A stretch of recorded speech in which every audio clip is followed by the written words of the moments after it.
bienvenue à toutes et à tous, et puis meilleurs vœux. Hein. Il est temps pour une bonne année 2026, pleine de beaux projets, de belles choses qui ont du sens. Je crois qu'on en aura besoin. On en a toujours besoin, mais plus que jamais. Donc, avant de laisser la parole à Nicolas Scharf, je vais juste rappeler les objectifs du cycle de conférences HMONP. Donc, le cycle de conférences HMONP, il est dédié, entre autres, mais pas que, aux étudiants donc, qui sont en partie présents ici et qui vont suivre cette formation jusqu'au mois de juin. C'est un cycle de conférences où on va chercher un petit peu ce qui se passe dans les coulisses en fait, des agences, quoi.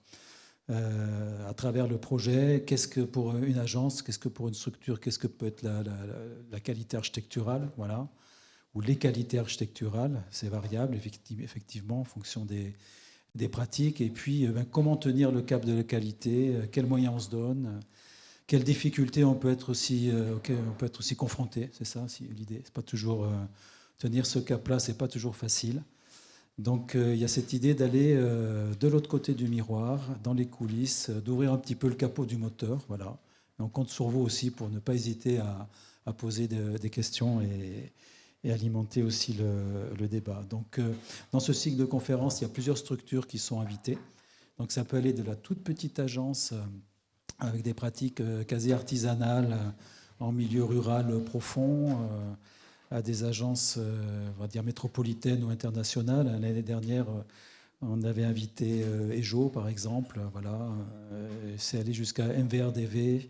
On a eu aussi des cycles avec Bernard Quirault, par exemple, Charles-Henri Tachon, etc. Et puis là, il nous semblait intéressant d'ouvrir ce cycle avec une agence qui travaille sur des enjeux, entre autres, de transformation de l'existant. Et des enjeux de transformation de l'existant ancrés également dans notre territoire, puisque l'agence SILT, alors je te laisserai te présenter et en parler, fait la couverture d'AMC, si je ne me trompe pas, en septembre, il n'y a pas longtemps, septembre 2025, sur la halle 07 de Saint-Chamond, donc une friche industrielle majeure de Saint-Chamond. Donc tout ça nous touche, et ces enjeux de transformation de l'existant aussi vont alimenter également plus particulièrement la formation HMONP de cette année. Donc voilà, des conférences, 5 conférences, en commençant par SILT, seront invitées ensuite Commune, voilà, une agence aussi voisine de Lyon.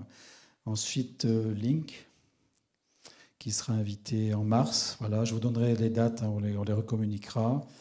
Une pratique complètement particulière avec Sophie Ricard, donc la preuve par 7, qui a beaucoup travaillé avec Patrick Bouchin aussi, qui nous fera l'honneur de venir en avril, et puis Julien Boideau, qui terminera le cycle aussi cette année au mois de juin. Voilà, tout ça vous sera rappelé en termes de communication. Et là, on commence donc un petit peu fraîchement et froidement par Nicolas. Merci beaucoup, en tout cas, d'être venu, d'avoir bravé les monts du Lyonnais. Je crois qu'il y a des petits soucis d'autoroute bloquée, pour être présent pile poil à l'heure. Écoute, je te laisse la parole. Merci. Et puis, on y va. Merci, Franck. Et merci à vous d'être là ce soir. Donc, très rapidement, une petite présentation, juste pour vous situer un peu dans quel contexte je travaille. Donc, voilà, je m'appelle Nicolas Scharf, je suis architecte, je suis associé donc, de l'agence SILT.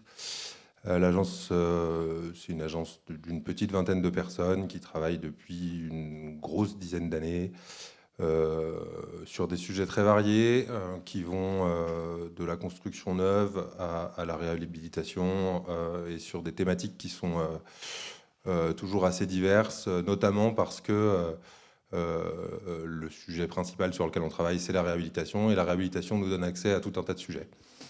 Voilà. Et donc, j'ai pas mal réfléchi avant de venir ici à savoir ce que j'allais vous raconter sur ce qu'on fait, parce que c'est pas évident comme exercice. Ça oblige à prendre un peu de recul, parce qu'on a quand même toujours un peu la tête dedans. Et je me suis dit que j'allais vous raconter des histoires au début, plusieurs histoires. Et puis au fur et à mesure du temps, j'ai réduit la voilure, et puis finalement, je vais vous en raconter qu'une seule. Une histoire d'architecture, l'histoire d'un projet.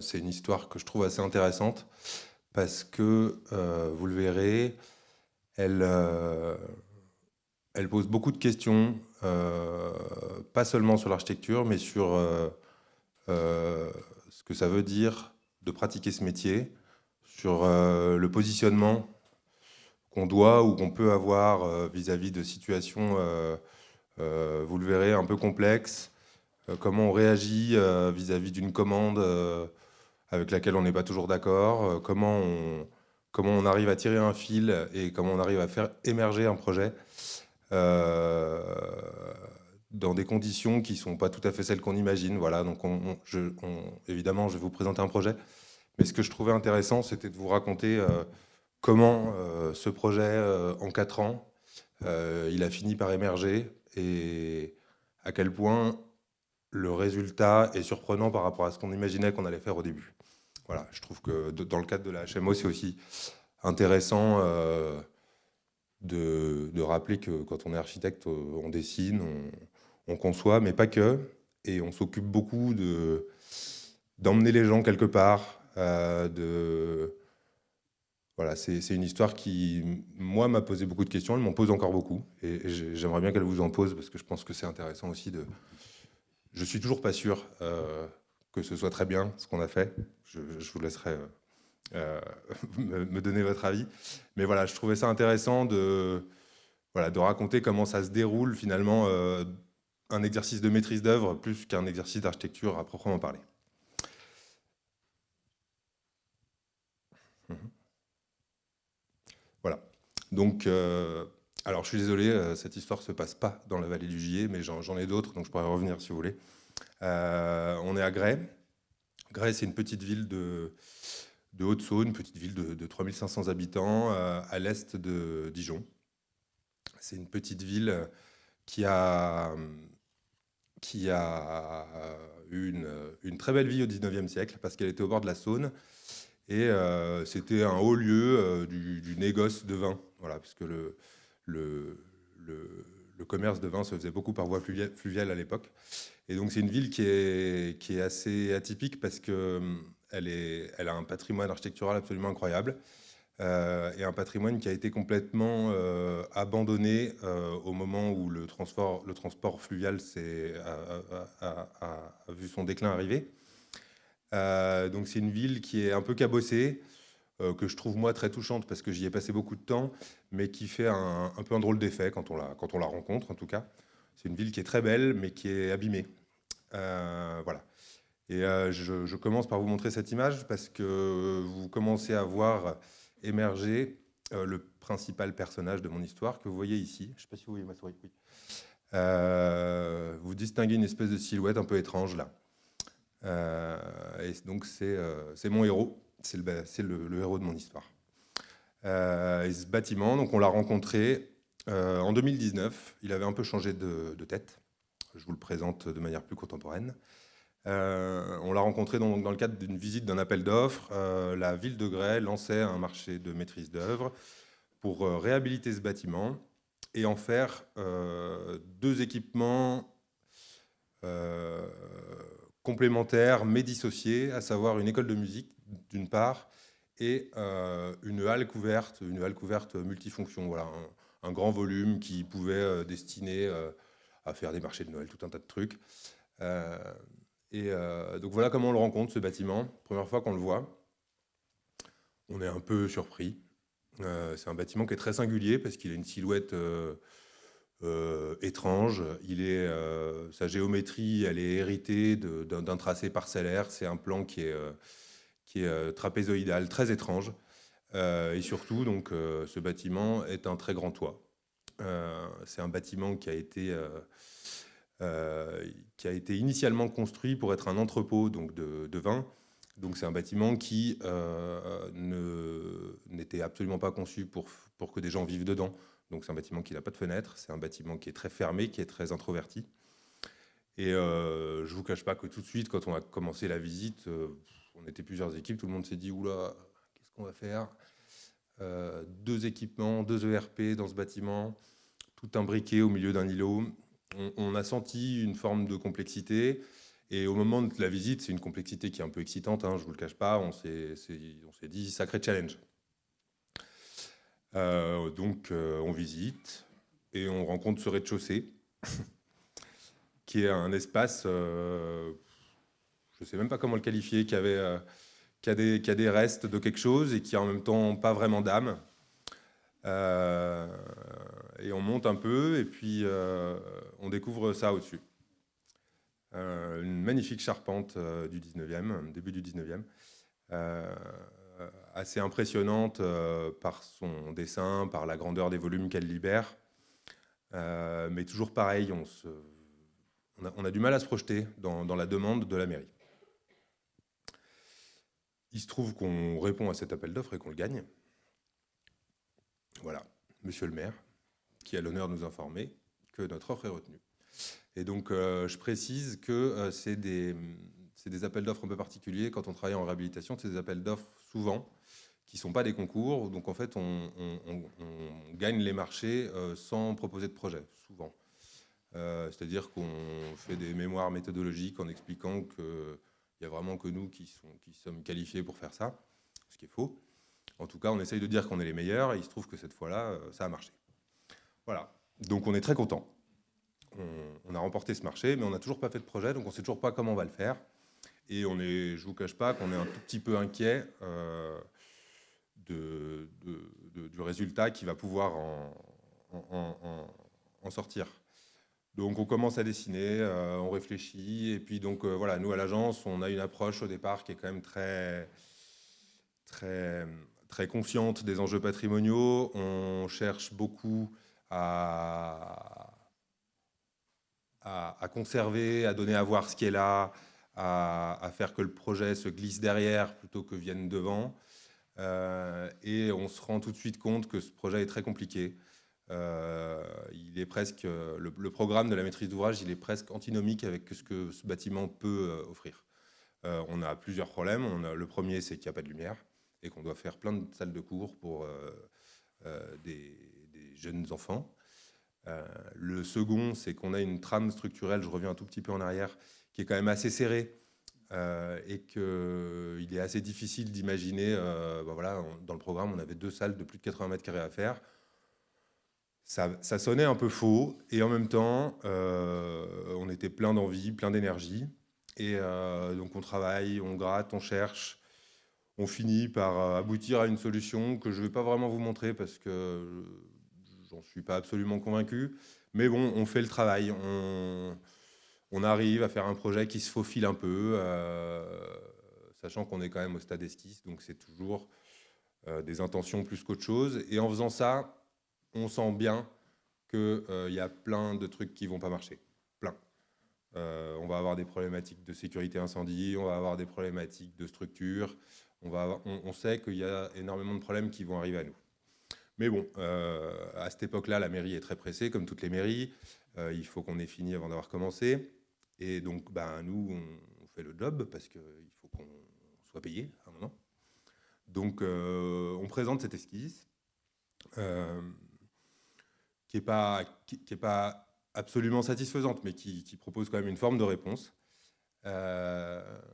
Et il se trouve que ça plaît, et que la mairie est très contente. Et voilà, deuxième courrier. Et puis là, il nous dit, on valide votre esquisse, vous pouvez continuer à travailler. Et il rajoute bien cordialement. Je l'ai mis parce que c'est important. Vous allez voir que petit à petit, il y a aussi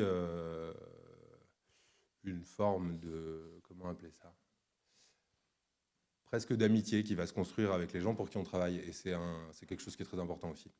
Le premier courrier, il y avait juste écrit le maire. Le deuxième, il y a écrit bien cordialement.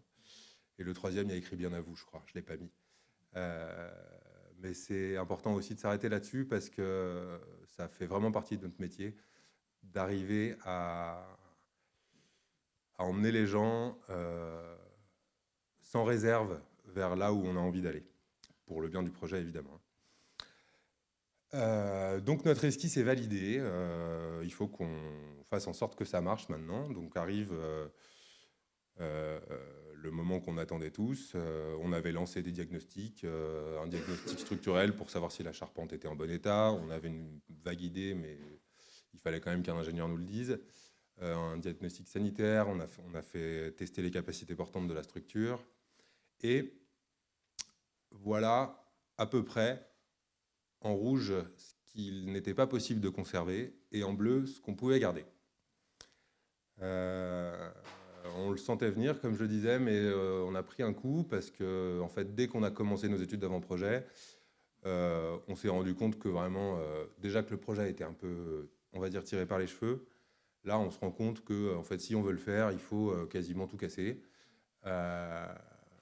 Et que, et que, et que c'est le seul moyen, finalement, de faire rentrer le pied trop gros dans la petite chaussure. On est un peu effondré. Et puis, ça nous va pas. Enfin, voilà, on en discute à l'agence. On fait des pieds et des mains pour essayer de faire en sorte que ça marche. On a envie de garder la structure parce qu'on trouve que c'est beau, donc on veut la montrer. Et en même temps, elle n'est pas stable au feu, donc on ne peut pas la montrer. On se retrouve vraiment au moment où il y a tout qui coince, il n'y a rien qui fonctionne comme il faut. Et on a dû du coup un peu dézoomer, se dire qu'est-ce qu'on est en train de faire. Là, c'est vraiment la question qu'on s'est posée. On s'est dit, est-ce qu'on a raison, nous, architectes, d'être d'accord avec ça? Et on s'est dit non. On s'est dit, on n'a pas raison de le faire. Et à ce moment-là, je me souviens qu'on a commencé à se dire, il faut qu'on dézoome, il faut qu'on amène autre chose. On ne peut pas continuer à se poser ce problème parce qu'on sait que la solution, elle n'est pas là. Et donc petit à petit, je vous ai mis ce document volontairement illisible, mais c'est juste pour vous montrer le travail qu'on a fait, qui est à la fois un travail d'expérimentation d'un point de vue architectural, mais qui est aussi un travail de médiation vis-à-vis du maître d'ouvrage. Parce que ce document-là, on l'a imprimé en très grand un jour où on est allé voir le maître d'ouvrage. Moment crucial de mon histoire. Parce que on s'est dit, le problème, c'est pas l'archi, c'est pas ce qu'on est en train de faire. Le problème, c'est la demande. Le problème, c'est ce qu'on nous demande. Donc, on s'est dit, comment est-ce qu'on peut emmener le projet ailleurs pour garder le bâtiment? Et donc, on a fait différentes versions où on déclinait. Donc, vous avez en bleu la partie école de musique, en jaune la partie halle couverte. Et en fait, on a un peu manipulé notre monde parce que, pour tout vous dire, aucune des 5 versions premières ne nous semblait pertinente. Aucune. Mais on savait très bien que pour emmener notre interlocuteur vers là où on voulait l'emmener, il fallait qu'on lui montre qu'on avait étudié tout un tas de scénarios et qu'on ne sortait pas cette idée de notre chapeau. Parce que l'idée qu'on a eue au bout d'un moment, c'est de se dire, en fait, ce bâtiment qui est très beau, c'est une halle. Voilà. Et on nous demande de faire une halle. Pourquoi est-ce qu'on va rajouter une école de musique dedans? C'est ce qui fabrique toute la complexité, et je ne veux pas dire la bêtise, mais presque, de la question. Et donc petit à petit, V4, V5, V6, vous voyez que le bleu, il sort du bâtiment. Et au bout d'un moment, on s'est dit, bah oui, en fait, c'est ça qu'il faut faire. Il faut ne pas toucher à l'existant, quasiment pas. Enlever ce qui dépasse, le mettre aux normes. Voilà, il s'agissait de faire un peu de désenfumage et pas grand-chose d'autre. Et il tenait et on pouvait tout garder. Et on était absolument convaincus que ce bâtiment-là, il pouvait rien vivre d'autre. Enfin, voilà, on en est arrivé à cette conviction. Et donc, il fallait quand même faire l'école de musique. Donc on s'est dit, il y a du foncier autour, il appartient à la mairie, on le sait. Voilà, on leur dit, il faut sortir l'école de musique. Et on fait un petit bâtiment neuf à côté, chose qu'on trouvait vraiment, je vous dis, sur le moment, pour moi, c'était une évidence, c'est ça qu'il fallait faire. Et donc on part avec notre rouleau de papier là sous le bras, le voir. Je ne l'avais pas trop prévenu, je lui avais dit qu'il fallait qu'on ait un rendez-vous. Donc je lui présente ça, j'y passe un peu de temps, je fais beaucoup de pédagogie.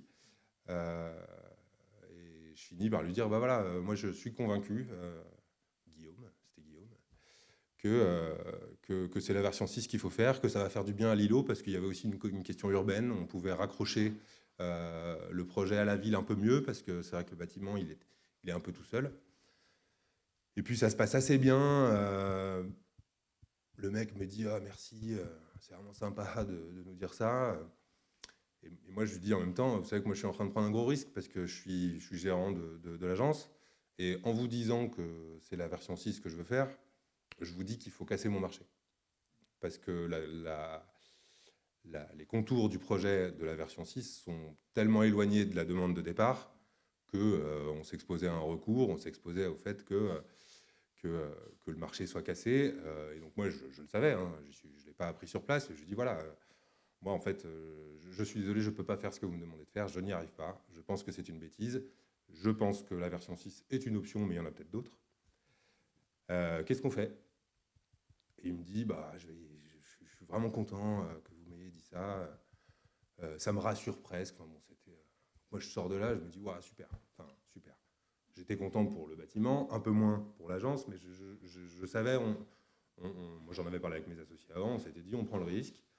Ils vont relancer un marché et puis peut-être qu'on l'aura. Et donc se passent quelques jours. On commence à s'envoyer des courriers pour savoir comment on résiliait le marché. C'était un peu glauque comme moment. Enfin, en tout cas, pas très agréable. Et il me rappelle. Et il me dit, bon, j'ai discuté avec le maire, on a bien réfléchi. On va le faire. Ce qu'on vous a demandé au début. Et là, je me liquéfie complètement. Parce que bah, j'étais absolument convaincu de ce que je voulais faire. Vraiment. Enfin, et j'étais absolument convaincu que je ne voulais pas faire ce qu'il me demandait de faire. Voilà. Ça me liquéfie encore, rien de vous en parler. C'était un gros coup pour nous parce qu'on avait vraiment la conviction et le sentiment d'avoir fait ce qu'il fallait faire, d'avoir pris les risques qu'il fallait et d'avoir été au bout de notre engagement finalement. Et enfin, voilà, pour moi, on ne pouvait pas faire plus que ça, que de réorienter le projet vers le bon endroit. Et le fameux Guillaume me dit, non, non, Nicolas, on va le faire. Donc là, on prend un peu de temps à l'agence, on réfléchit. Puis de toute façon, en fait, on n'avait pas le choix. Hein, donc, bah, il faut le faire, il faut le faire. Et là, en fait, c'est là que tout a été très difficile. Et c'est là que je vous disais que c'est important aussi d'avoir l'histoire des projets, parce que je vais vous le montrer, le projet, enfin, quand même. Il a fallu qu'on déconstruise toutes les certitudes qu'on s'était faites. Ce que je viens de vous raconter avant, ça dure peut-être un an. Et moi, David, qui travaillait avec moi sur le projet, on était tous absolument persuadés qu'il ne fallait pas faire ce qu'il voulait faire.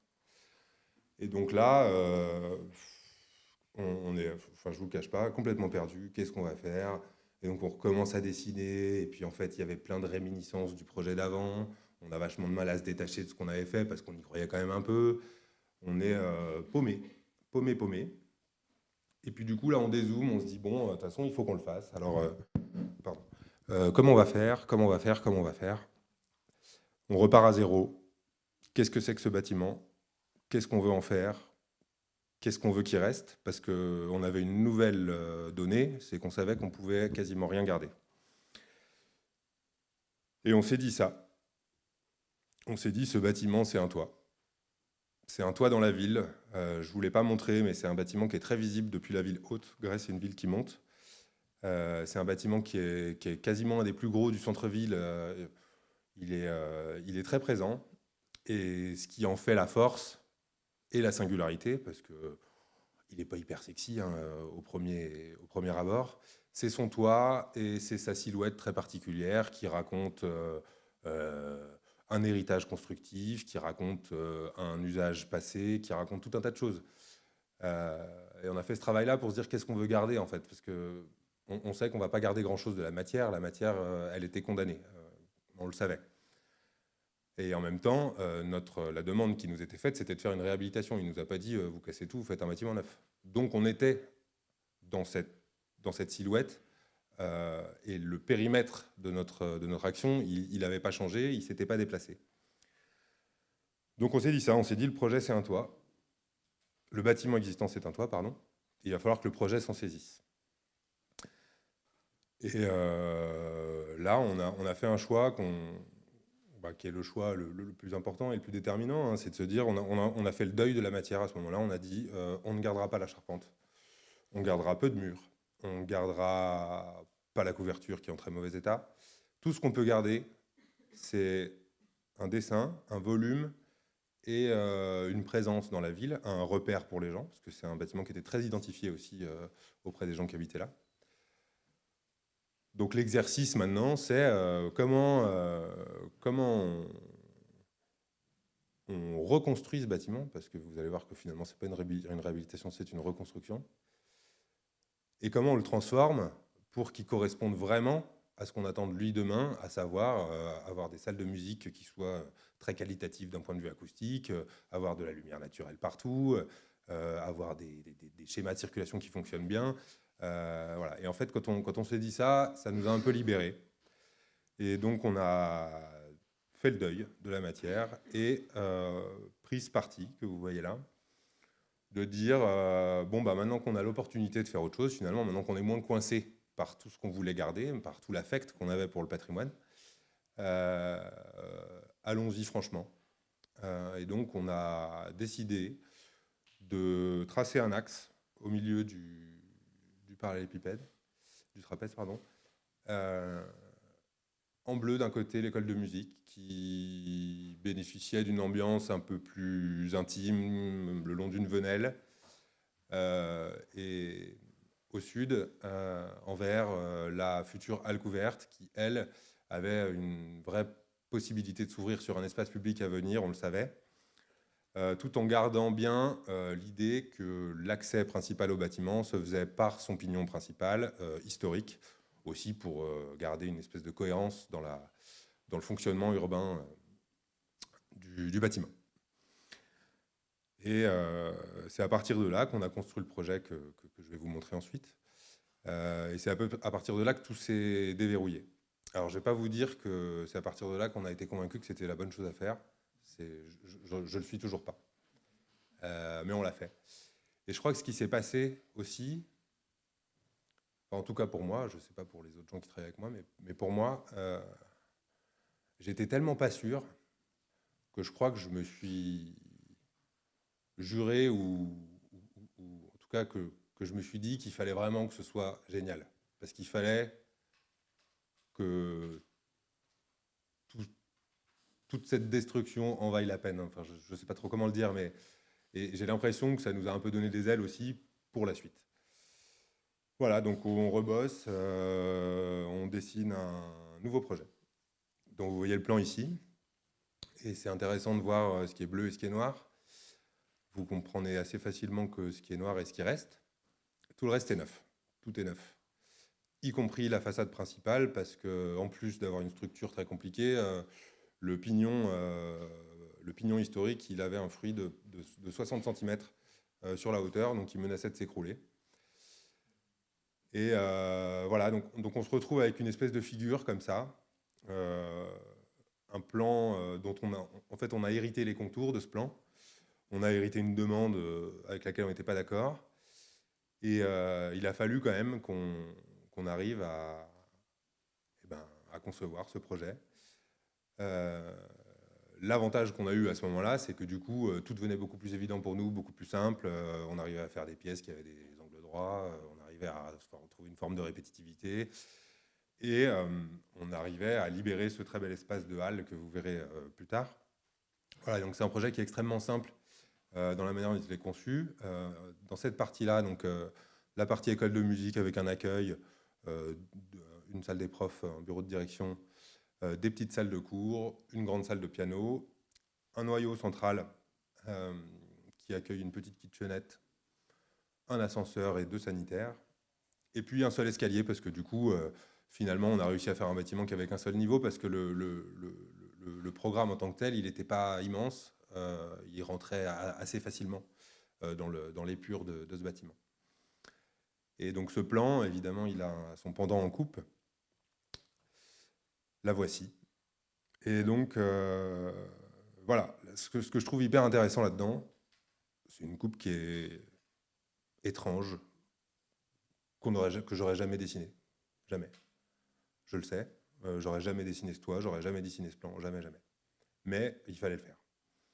Et en fait, ce que je trouve vachement beau, c'est que ça nous a emmené, David et moi, donc David, c'est le collaborateur qui travaille avec moi sur le sujet, à explorer des terrains, mais qui étaient complètement inconnus pour nous, complètement. On a tendance à dessiner des trucs un un peu raidos. Et là, on se retrouve avec des géométries qu'on n'a jamais vues, des triangles dans tous les sens, tout était étrange. Et en même temps, tout est devenu très excitant, enfin assez intéressant parce que, enfin voilà, à ce moment-là, j'étais à deux doigts de dire merci au fameux Guillaume parce que il nous avait amené sur un terrain qui était inexploré et probablement inexplorable parce que c'est pas possible dans la vie d'un architecte qu'on ait besoin de faire ça. Voilà. Donc cette coupe, elle est très simple. D'un côté, la halle couverte, de l'autre côté, l'école de musique. On voit bien avec la densité de couleurs en fait qu'il y avait des grosses contraintes acoustiques, notamment vis-à-vis des voisins, d'acoustique interne, et des contraintes aussi d'acoustique entre la halle qui pouvait avoir des occupations très diverses et la partie école de musique qui fonctionne finalement quand même plutôt en autonomie. En fait, ils avaient souvent, les mairies, ils ont des espèces de fantasmes de plein de gens qui font des choses ensemble. Et puis en fait, on se rend assez vite compte quand on bosse avec les gens qu'ils n'ont pas tous très envie de faire des trucs ensemble. Donc, il fallait quand même que le projet il arrive aussi à garder une espèce d'étanchéité entre les deux. Voilà.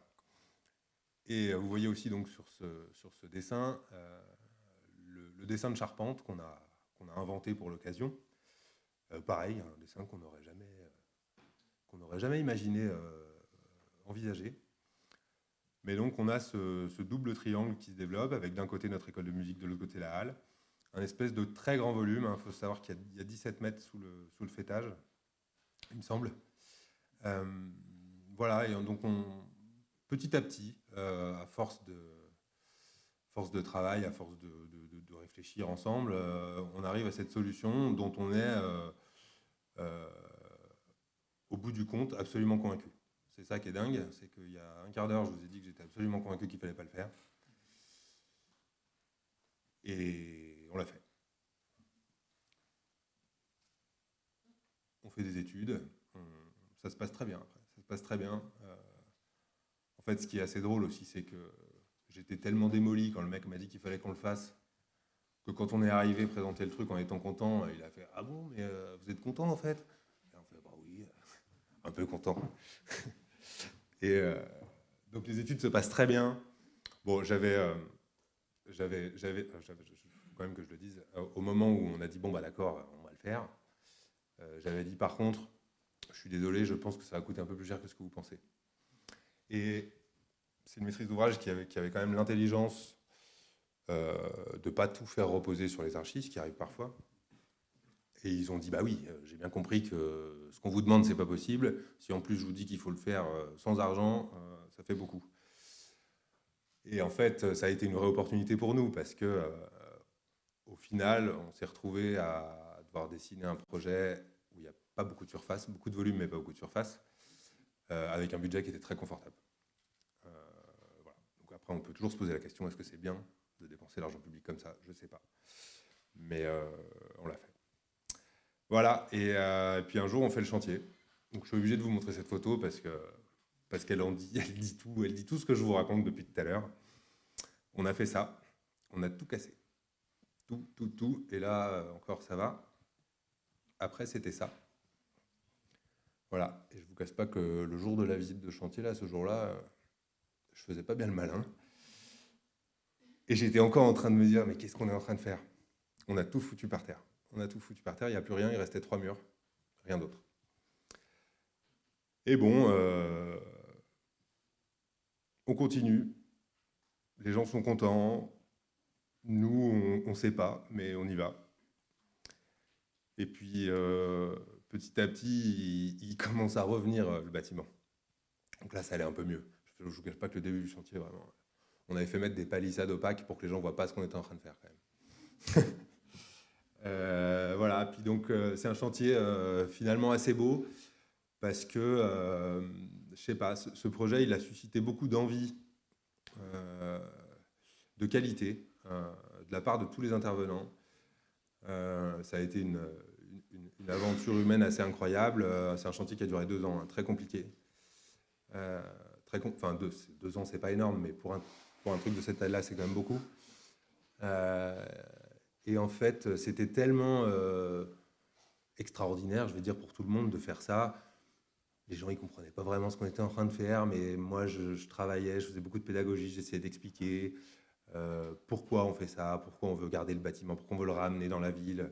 Bref, on a réussi à fabriquer une très belle énergie pour qu'ils reviennent, voilà, petit à petit. Mais ça me fait toujours aussi drôle de vous montrer ce bâtiment que finalement on a construit, hein, on ne l'a pas réhabilité, mais on l'a construit sans vraiment le dessiner, c'est très étrange. Voilà, mais un très beau chantier, très technique, avec pas mal de difficultés, un sol pourri évidemment, des fondations compliquées, bon voilà. Et ce très grand toit quand même, ce très grand toit et cette très grande charpente qui était quand même un sacré morceau de bravoure. Le charpentier est resté 6 mois sur le chantier, hein. C'était titanesque pour eux. Et puis, bah voilà, on commençait à voir que plus ça allait, plus les gens se disaient, mais en fait c'est beau, en fait c'est bien, ça fait des espaces qui sont qualitatifs. Pourquoi tu râles, Nicolas? C'est bien qu'on fasse ça. Bon, je râlais plus, hein, au bout d'un moment, je râlais plus. Et puis voilà, il est arrivé, il est né, il est rené. Euh, 2 ans de chantier et donc ce bâtiment je ne sais même pas comment le dire. Est-ce qu'il est revenu? Est-ce qu'il est parti? Je ne sais pas. Il faut savoir que nous, on a vraiment fait l'effort de restituer la géométrie au centimètre près. Euh, on ne voulait surtout pas se permettre des libertés par rapport au volume existant. On avait dit le bâtiment, c'est le toit, c'est le volume. Si on s'amusait à dire oui, là, bah, on va rajouter 1 mètre, ça marchait, ça tenait plus, quoi. Et donc voilà, on a dessiné ce bâtiment, il a été construit, et puis maintenant je vais vous le montrer un peu, et puis peut-être vous décrire un peu les petites choses qu'on a fait, parce que donc voilà, je vous le disais, euh,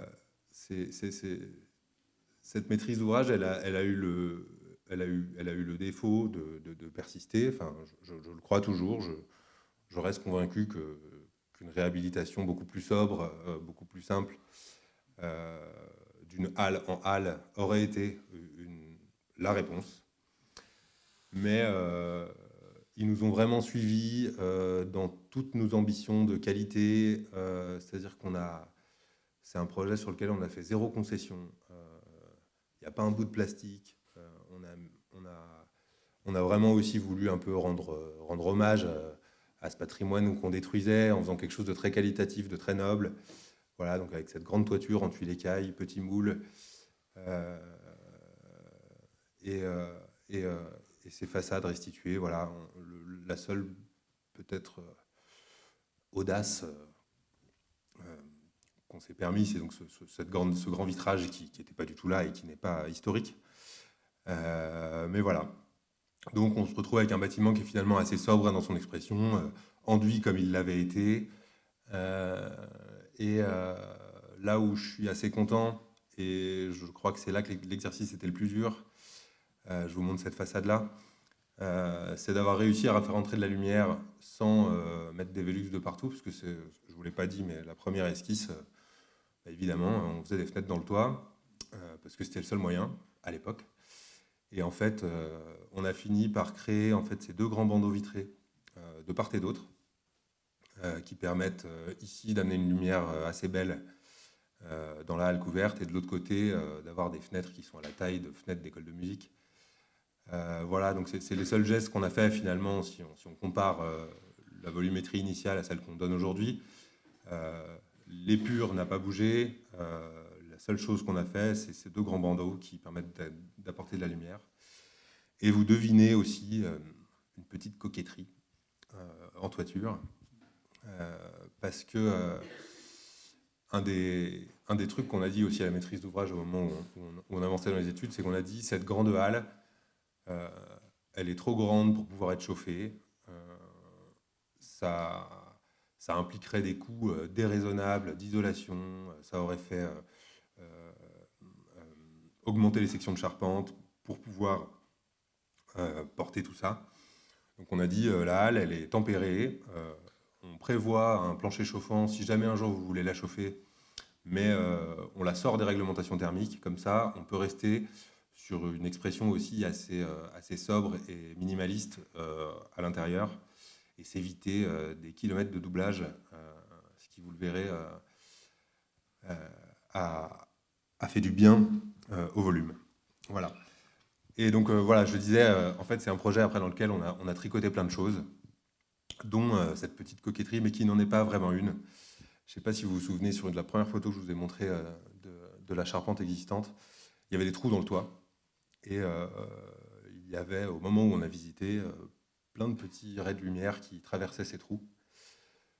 Alors, je ne sais pas si c'est ça qui nous a fait aller là, mais à un moment, on s'est dit, qu'est-ce qu'on donne au projet de plus, à la fois d'un point de vue de la qualité de l'espace intérieur de la halle, et à la fois d'un point de vue de ce grand toit majestueux. Est-ce que c'est juste un toit ou est-ce qu'on l'augmente un peu avec une dimension un peu complémentaire? Et on a fini par avoir cette idée de faire des petites tuiles de verre à la même taille que les tuiles euh, en terre cuite et de travailler sur ce petit calepin en toiture qui apporte, je trouve, encore une singularité en plus à l'espace et au bâtiment. Et nous voilà donc dans la halle, une fois le bâtiment terminé. Un espace que, voilà, même si je ne sais toujours pas s'il fallait le faire, voilà, c'est un espace qu'on a beaucoup. On y a mis beaucoup de soins, beaucoup d'envie. Peut-être toujours parce qu'on n'était pas sûr qu'il fallait le faire, je ne sais pas. Et donc voilà, on a travaillé sur le fait de pouvoir montrer un maximum de la pierre qui était là, même si, bon, celle-là, on l'a un peu rajoutée après.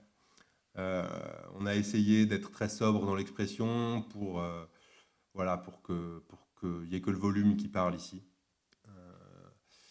Et ce qui est dingue, c'est que c'est un espace qui a été hyper bien reçu par les gens qui nous l'ont commandé et par les utilisateurs. En fait, les gens étaient presque impressionnés qu'on ait transformé ce bâtiment-là, qu'ils connaissaient tout tordu, tout pourri, en ça. Voilà, l'espace de la halle. Et puis, c'est assez drôle parce que dans la partie école de musique, vu qu'on n'avait rien, on a pu aussi aller vers des ambiances et des matérialités qui venaient de nulle part, avec beaucoup de sobriété, donc avec ce duo hein, béton-chêne. On n'a rien inventé, mais ça marche très bien. Et je trouve ça assez beau de se dire que finalement, on a réussi aussi à fabriquer un espace qui est très adapté à l'usage, beaucoup plus que si on était resté dans la configuration initiale. Les salles fonctionnent très bien, les profs sont très contents, et on a réussi aussi à fabriquer des belles ambiances. Voilà. Je vous montre une photo d'une salle parce qu'on a beaucoup travaillé sur le détail, sur les petites choses qui font que le projet devient pour moi un peu exceptionnel, ou en tout cas très fin dans son dessin. Voilà, donc là on est au rez-de-chaussée, dans les petites salles de cours. Et puis donc voilà, ce grand escalier, pareil, une coupe qu'on n'aurait pas inventée et qu'on a fini par faire et qui fonctionne très bien. Donc vous distinguez ici ce grand vitrage que vous avez vu dans la photo de là à l'avant, voilà, qui permet aussi de mettre en relation les deux équipements, parce que pour nous c'était important qu'on ne crée pas une boîte dans la boîte étanche. Chose qui nous a demandé beaucoup d'efforts, parce que du coup il fallait que ces vitrages soient extrêmement performants à la fois d'un point de vue acoustique et d'un point de vue incendie. Mais voilà, c'est un projet où du coup on a eu les moyens de faire les efforts nécessaires pour que la réalisation soit belle. Voilà. Donc cet escalier qui montre à l'étage, et puis voilà, on se retrouve dans la coupe que je vous montrais tout à l'heure, avec le petit triangle dans le petit triangle dans le petit triangle, des espaces très singuliers qu'on refera jamais, qu'on retrouvera jamais ailleurs. Et j'ai eu le sentiment, pour y être passé un peu après, que ça avait aussi favorisé une forme d'appropriation, en tout cas que... Il y a même certains profs qui m'ont dit que ce bâtiment était un cadeau pour eux, parce qu'ils se sont sentis tout de suite chez eux, qu'ils ne l'imaginaient pas comme ça. Nous non plus, d'ailleurs, personne. Mais voilà, ça nous a emmenés. Tout ce que je vous ai raconté jusque-là nous a emmenés vers un dessin vers une conception qui est inédite et à laquelle on ne sera plus jamais confronté, je le sais, et puis c'est pas ce que je souhaite faire. Mais voilà, pareil, même les paliers, il a fallu les éclairer, on était en plein milieu du bâtiment. Donc voilà, c'est les 2 seules fenêtres de toit qu'on a fait, il y a deux petits châssis en toiture qui permettent d'éclairer ce grand puits très vertical qui donne accès aux salles de l'étage. Voilà, là on est dans la grande salle d'orchestre, donc il y a une des plus grandes salles, qui est celle qui est cachée derrière la grande vitre que je vous montrais tout à l'heure. Pareil, un volume étrange. Alors ce qui est aussi pas mal, c'est que finalement l'acousticien du projet, lui, était enchanté parce qu'il n'y avait rien de droit, ils adorent ça. Ils nous demandent toujours de tordre des trucs pour que ça sonne mieux, et là en fait on n'a rien eu à faire, il a dit c'est super, ça marche. Voilà, et c'est très étrange. Et puis vous voyez, on se retrouve ici, on est au bout du bandeau, donc les fenêtres sont toutes petites. Et dans la salle qui est à l'autre bout, qui est celle-ci, la salle de théâtre, là on a des fenêtres beaucoup plus grandes. Et en fait, chaque salle a sa singularité. Il n'y a rien qui se reproduit. Et je trouve que ça. J'ai l'impression que c'est ça qui a fini par marcher, malgré tous les doutes dont je vous ai fait part. Voilà, je vais finir mon histoire avec cette photo parce qu'elle parle aussi de ce dont je vous racontais tout à l'heure. Ce toit qui est très visible.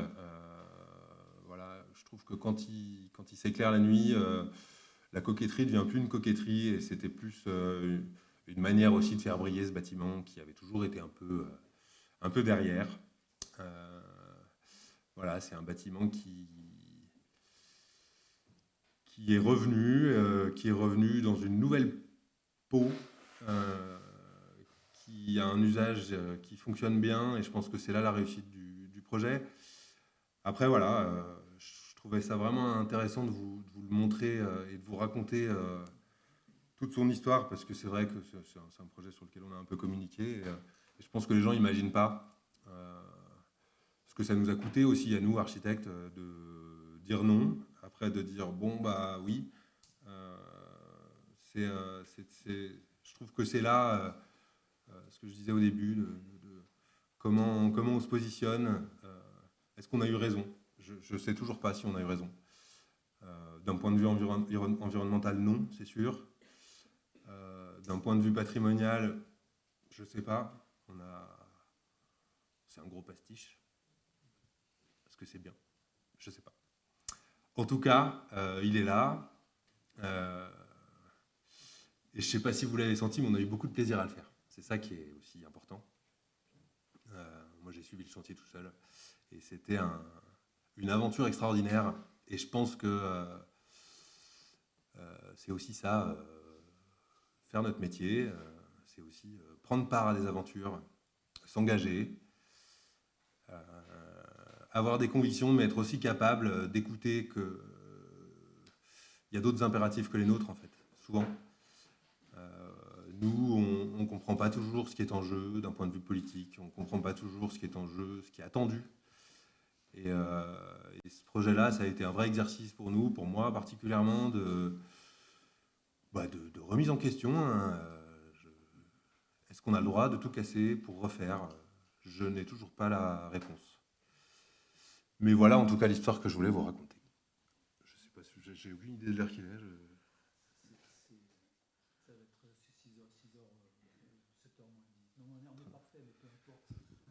Voilà, je vous laisse avec cette image. Je vous remercie de m'avoir écouté, d'avoir écouté mon histoire.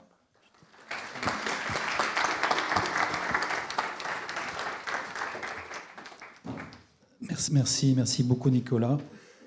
Voilà, c'est pas souvent qu'on a affaire à un conte. C'est pas avant Noël, hein, toi, c'est juste après, de plus d'une heure sur un projet, quoi. Voilà, c'est pas. Et avec beaucoup d'émotions, de sensibilité en tout cas. Je sais pas, des questions? Oui. Bonsoir. Je sais pas trop où je vais aller. Je vais réfléchir en parlant, mais on va voir ce que ça va donner. On a beaucoup parlé sur le début de la formation HMO, de la question du contrôle, en fait, là où on tient, là où on lâche.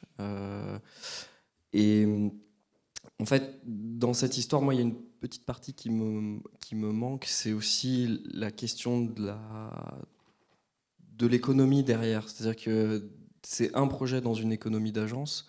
Est-ce que c'est un projet qui est déficitaire ou alors c'est pas obligatoire d'y répondre, mais voilà, parce que on le voit, on le sent, la qualité du travail, ce que ça demande, l'exigence que ça demande pour produire ça, pour le communiquer à la maîtrise d'ouvrage, aux entreprises, pour que ça se traduise ensuite dans le projet.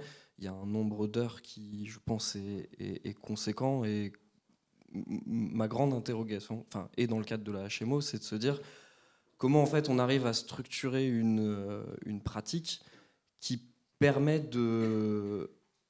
d'associer la qualité et en même temps sans se ruiner, ou voilà, on arrive à pérenniser la qualité de cette production là. C'est une vaste question. Ouais. Très honnêtement, je n'ai pas la réponse. Alors, on gagne pas beaucoup d'argent. Et c'est un choix qu'on fait quand on travaille comme on travaille.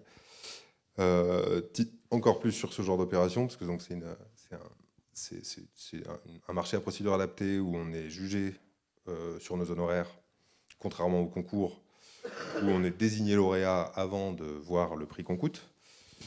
Je crois qu'on était à 12,5% d'honoraires pour toute l'équipe, ce qui est pas lourd aujourd'hui, surtout à 2h30 de Lyon. En fait, je dois avouer que ce genre d'aventures sont tellement prenantes qu'on ne s'est pas vraiment posé la question, parce qu'on avait peut-être le luxe de pouvoir ne pas se la poser. Et puis on était quand même un peu au début, enfin en tout cas on avait peut-être un peu plus de souplesse. Je crois pas qu'on ait perdu de l'argent, on n'en a pas gagné, on n'a pas coulé la boîte. Comment on fait pour... J'ai pas la réponse, je l'ai pas. Si, nous ce qu'on fait c'est que maintenant on essaye de faire de plus en plus de concours, ce qui est pas facile parce qu'en réhabilitation il n'y en a pas. Et quand on fait des concours, on arrive à mieux vendre notre travail, et encore. Je sais pas, là aussi, on avait quand même la chance d'avoir un maître d'ouvrage qui était très conscient de ce qu'on faisait. Par exemple, le chantier, il a pris 8 mois de retard. Ça peut arriver dans ces cas-là que le maître d'ouvrage te dise non, tu continues à bosser, tu finis. Voilà, c'est des gens qui voyaient bien ce qu'on faisait, qui voyaient bien l'investissement qu'on mettait, qui ont dit bon, bah, on va rallonger pour que vous puissiez travailler correctement. C'est aussi des opérations, en fait, moi, j'aime beaucoup travailler dans ce genre d'environnement parce que c'est des maîtrises d'ouvrage amateurs, entre guillemets, et c'est des gens qui font un projet tous les 10 ans. Et c'est le projet de leur vie, les gens avec qui tu travailles. Et du coup, la notion d'investissement, elle n'est pas tout à fait la même. Je ne dis pas que c'est des gens qui font n'importe quoi, mais à un moment, ils ont fait le choix. Et en plus, c'était un choix qui avait un impact pour eux, hein, à un moment où ils m'ont dit on y va. Et à partir du moment où ils ont fait ce choix, ils ont été très carrés jusqu'au bout. Voilà. Ils nous ont rémunérés correctement. Après, non, c'est sûr que nous, on travaille 2 fois plus que certains. Mais je sais aussi qu'on gagne 2 fois moins. Après, le modèle fonctionne. Enfin, je veux dire, nous, on est une agence qui marche. On ne fait pas de bénéfices, jamais. Mais on paye des gens pour travailler avec nous le mieux qu'on peut. Et puis, voilà, nous, on n'arrivera pas à renoncer à ça. On y passe plus de temps, de toute façon, il n'y a que ça. Voilà. Et j'espère qu'on va réussir à mieux vendre notre métier au fur et à mesure, mais c'est pas simple. Bonsoir. Tant qu'on parle d'argent, du coup, le coût final... Je suis super mauvais gestionnaire en plus, faut pas me poser des questions d'argent. Parce que là, c'était 300 000 dans une des premières slides que vous aviez montré. 340. Ouais, voilà. Haute d'honoraires. Ça, c'est les honoraires. Ouais. Du coup, oui, il n'y a pas eu non plus de dépassement du seuil en marché public. Non. Hein, voilà, Non. ouais. Non, j'ai plus tous les chiffres en tête. Au départ, le projet, il était à 2,5 millions. Et je leur ai demandé de rajouter 500 000. Et donc nos honoraires, tu vois, on a aussi demandé un avenant de maîtrise d'œuvre parce qu'on en avait plus de travail. Et voilà, c'est des choses qu'ils ont fait. Ouais. Merci déjà beaucoup pour cette intervention, c'était hyper intéressant. Peut-être plus question sur le cabinet, comment le cabinet s'est formé, comment vous êtes arrivé à faire de la commande publique et tout ça, comment y accéder? Alors, au départ, c'est mon associé Philippe Réac qui a une agence qui s'appelle Philippe Réac Architecte, et moi je suis son premier salarié en 2014. Et puis assez vite on décide de s'associer. Comment on accède au marché public à ce moment-là quand on est deux dans un rez-de-chaussée minable, en faisant des tonnes et des tonnes de candidatures. Et à l'époque c'était en papier, je vous raconte pas le machin. Des dizaines de dossiers. On disait qu'on jetait des bouteilles à la mer. Puis un jour, il y en a une qui a fonctionné.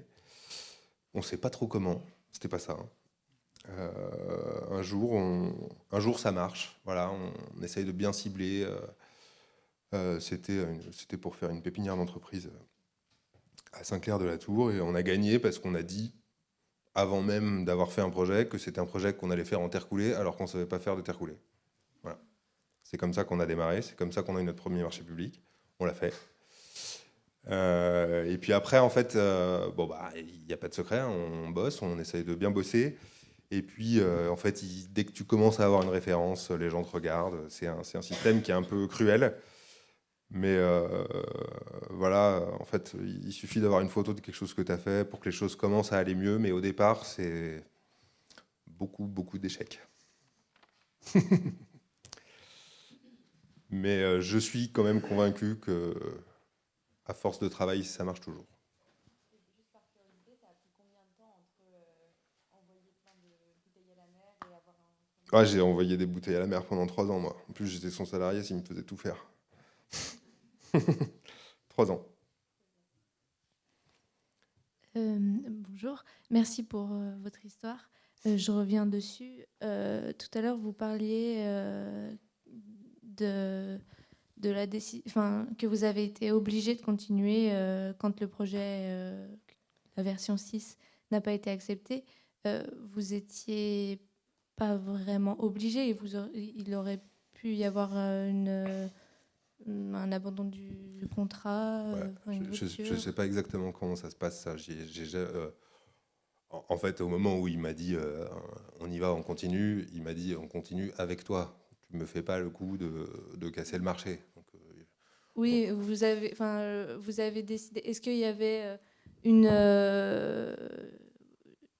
comment dire? Est-ce que vous étiez persuadé que vous alliez pouvoir réussir? Est-ce que vous aviez quand même une petite motivation, ou est-ce que c'est purement contractuellement vous vous êtes dit bon bah c'est pas possible, on est obligé de faire face et Non, c'était pas contractuel. Alors si, c'était contractuel parce qu'on était liés par un contrat, mais la manière dont les choses étaient tournées, en fait, moi j'étais allé au bout de la démonstration. Il l'avait bien entendu, c'était des gens intelligents en face de moi, et il a un peu joué de ça parce que quand il m'a rappelé, il m'a dit bon, j'ai bien écouté ce que tu m'as dit, j'étais d'accord avec toi, mais j'en ai parlé avec d'autres gens, et les autres gens ils me disent que je pense que toi tu es capable de le faire. Et voilà. Et en fait, ça te prend. Et puis, c'était un vrai challenge. Et il y a eu beaucoup de ça hein, dans cette histoire. Il y a beaucoup de est-ce que tu es capable? Est-ce que vous êtes capable de faire ça? Et puis voilà, on y allait, quoi. Et je regrette pas. Je regrette pas. Oui. Même si je sais toujours pas si c'est bien. Oui, merci beaucoup. Et pour rebondir, en fait, ça pose la question de l'architecte face à ses propres dogmes, en fait, et ses propres choix, et jusqu'où on les impose. C'est un peu ce que disait Marie-Clément hier. Et en fait, on est tout le temps confronté à ces doutes-là. Et notre génération, je pense, de plus en plus, parce qu'on est de moins en moins des architectes stars. On se confronte quand même de plus en plus au point de vue. On parle d'architecture participative, etc. Donc, on remet en question aussi nos manières, même vis-à-vis, il me semble, de clients privés, d'aborder le projet en présentant plusieurs versions, en essayant d'être, voilà, en choisissant, en hiérarchisant les choses. Enfin, chacun a sa méthode, mais voilà, les choses, elles évoluent de ce côté-là. Moi, je trouve que, en fait, ça pose la question du rôle de l'architecte et en fait à quel moment il arrive. C'est-à-dire que là, la question que tu te posais, en fait, c'est une question de programmiste. Et on voit à quel point on arrive en fin de course, en fait, de toute une histoire qui s'est déjà écrite. Et on n'a pas forcément les moyens, en fait, de remettre ça en question à ce moment-là, même si on est d'accord ou pas. Donc voilà, avoir conscience, en fait, de tout cet amont et de se dire que finalement, quand on visite un site, quand on s'apprête à répondre à une candidature ou juste à s'engager avec un client particulier, la question aussi qui se pose, c'est est-ce qu'il faut répondre à des programmes et des lieux qui ne nous inspirent pas ou qui ne nous paraissent pas évidents en fait au premier instinct. Est-ce que voilà, j'aimerais bien t'entendre là-dessus en fait. Non, puis en fait c'est bien parce que ça raccroche à la question d'avant. Il y a aussi un truc que je me suis dit quand il a été question d'arrêter, c'était si je le fais pas, quelqu'un d'autre va le faire. Et ça, c'est un vrai sujet. Et à un moment, je me suis dit, est-ce que je préfère pas que ce soit nous et qu'on essaye de le faire du mieux qu'on peut. Je sais que je me suis dit ça. Je voulais juste vous remercier pour la manière dont vous avez amené le projet, parce que c'était très pertinent et on a bien compris. En fait, si vous nous aviez montré le projet dès le début, peut-être qu'on n'aurait pas compris. Et cette histoire, j'ai trouvé que c'était très poétique et que ça aidait beaucoup dans la compréhension du projet et que ça pouvait aussi être un moyen de l'amener à d'autres personnes. Vous avez dit que vous aviez fait beaucoup de médiation pour faire comprendre ce projet et je pense que c'est important d'en parler et c'est vrai que c'est important de prendre le temps d'expliquer tout ça, donc merci. Je voulais raconter 2 histoires, mais ça rentrait pas. Merci. Oui. Merci beaucoup. C'est vrai que quand j'ai vu les photos où tous les murs étaient tombés, il n'y avait plus de charpente, il n'y avait plus rien, je me suis dit, ah ça y est, ça va être une grosse transformation, etc. Et est-ce que le premier projet, finalement, de la variante, la dernière variante où vous sortiez l'école, est-ce que c'était pas finalement la bonne ? C'est d'ailleurs tout l'objet de votre questionnement. Et finalement, je pense que si. Mais finalement, je crois que je suis aussi pas mal convaincu de cette situation-là, actuellement, où en fait, faire un nouveau bâtiment, donc une nouvelle construction, cette fois-ci entièrement neuve, ça n'aurait pas été aussi une forme de retarder le jour où cette halle allait être aussi reconstruite. Et en fait, il y aurait eu 2 constructions dans le futur, alors que là, vous en faites au moins qu'une seule et vous ne supprimez pas de nouvelles terres. C'est vrai. Il y avait de ça aussi, peut-être. C'est gentil.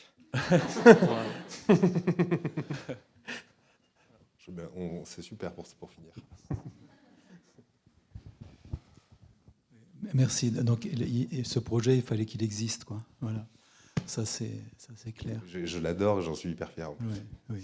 Alors, ça pose vraiment les questions de programmation en amont et peut-être d'une inadaptation des processus de conception loi MOB classique pour la transformation de l'existant. Je crois que la question du diagnostic, la compréhension des qualités matérielles, spatiales, enfin d'usage potentiel aussi,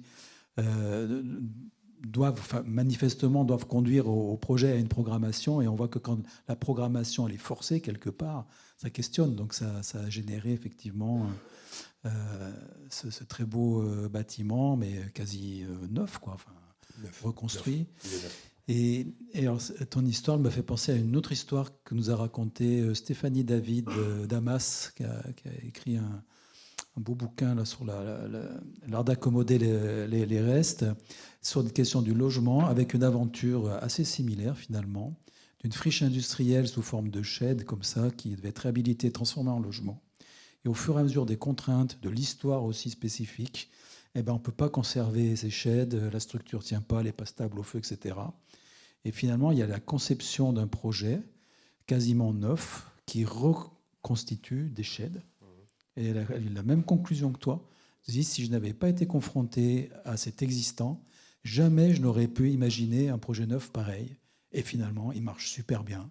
Parce que c'est une lumière incroyable, parce qu'il y a des volumes qui sont beaux, parce qu'il y a une hauteur suffisante et que ça génère finalement un confort thermique qu'on n'avait pas prévu, etc. Donc la contrainte et la transformation de l'existant,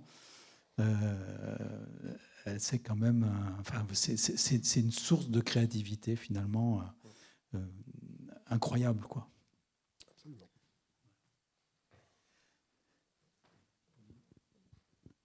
C'est sûr que si vous aviez dû refaire une école de musique neuve, sans doute qu'elle n'aurait pas pu avoir les mêmes qualités d'auteur sous plafond, les mêmes, le même développé de façade, le même. Donc c'est là où c'est intéressant de partir dans l'existant en fait, parce que les programmes neufs aujourd'hui sont quand même très contraints aussi. Enfin, ça dépend sans doute des régions, mais. Bien, je ne sais pas s'il y a d'autres questions, mais sinon je vous propose de conclure cette belle soirée. Ouais, je vous remercie. En te remerciant vraiment infiniment. C'était voilà, on a envie d'histoires comme ça, de nombreuses histoires. Et on a bien vu que c'était une spécificité des conférences HMONP quand même. On a parlé d'argent, on a parlé de contrats, on a parlé, voilà, on ouvre le capot et on s'aperçoit que les problèmes, les questions que vous vous posez, tout le monde se les pose, avec voilà, des expériences plus ou moins fortes, des agences plus ou moins structurées. Et puis cette question aussi de la rentabilité qui est là ou pas là.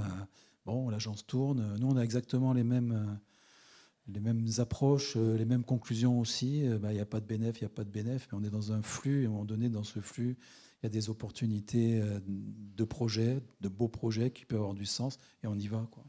Et on fait le bilan après, quoi. Ouais. Vaut mieux le faire après, sinon on n'y va pas. Voilà. Alors, c'est pas ce qui va vous être raconté toujours en HMO, voilà, mais c'est notre retour, le retour qu'on peut faire. Je vous propose de conclure. Merci encore infiniment. Merci beaucoup. Ouais.